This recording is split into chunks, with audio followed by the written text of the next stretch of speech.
Operator और DJ मालिक के साथ कोई बदसलूकी करें। हम आप लोगों के मनोरंजन के लिए ही आए हैं। साउंड प्रेजेंट हल्दिया दुर्गा चौक থেকে।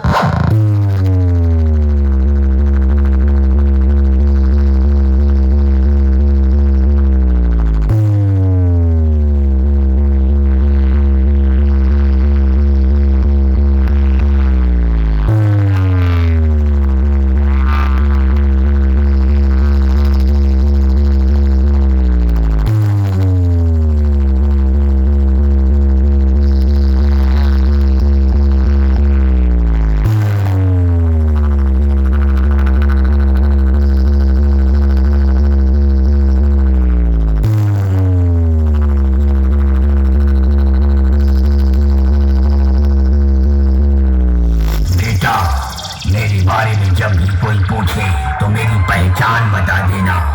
बाद में कोई पूछे कि वो डीजे वाला कौन था तो छाती ठोक के मेरा नाम बता देना। डीजे BM रिमिक्स 7 माइल से। और हमको प्यार है साउंड प्रेजेंट कहते हैं।